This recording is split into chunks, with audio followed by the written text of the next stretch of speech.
Dear my fellow Nigerians, I have refrained from engaging with vitriol, scorn and suspicion directed at me online because I was not raised to trade in lies or to indulge in false narratives. I did not do so as a child, and I will not begin now as a grown man.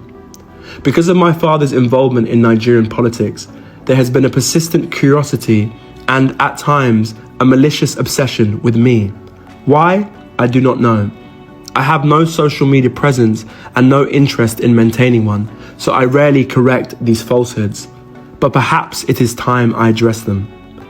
I understand that gossip follows those connected to public life, but let me remind you, my father is the one in politics, not me.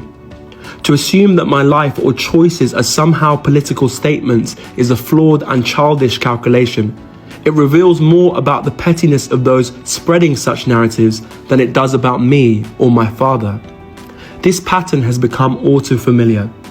Individuals opposed to my father seize ordinary photos of me, images that are neither hidden nor secret, and repackage them with false stories.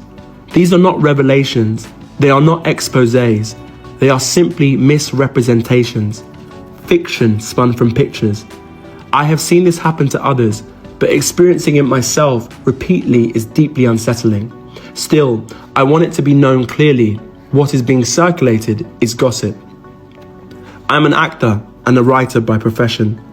Many are surprised, given the businessman, entrepreneur, and economist my father is.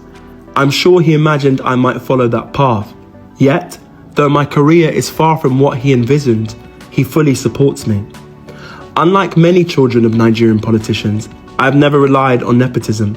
I was raised to know that my father's wealth is not mine and that I must build my own life. My chosen path is in theatre and filmmaking, so far from the world he inhabits. An industry that embraces diversity of class, race, sexuality and identity. I portray characters vastly different from myself. Yet some online use these roles against me and my father, presenting fiction as fact. I trust any rational person can see how absurd this is. More importantly, Nigeria has far greater issues than idle speculation about what Peter Obi's son is doing. Our nation still struggles with insecurity, a weakened economy, crumbling infrastructure, failing healthcare, and politicians who steal from the people they swore to serve. And yet, for some, the priority is to spread gossip about who Peter Obi's son appears with in a photo.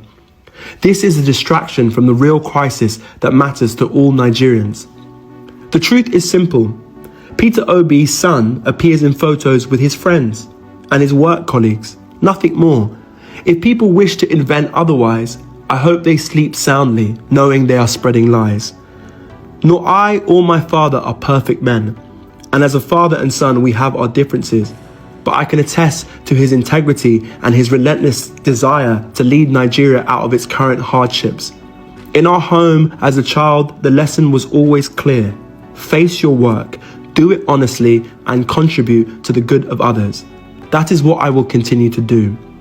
So to those who attempt to distract us with lies, I beg you, stop pulling attention away from Nigeria's urgent problems. My father has my vote, not because he is my father, but because he is the right man for the job.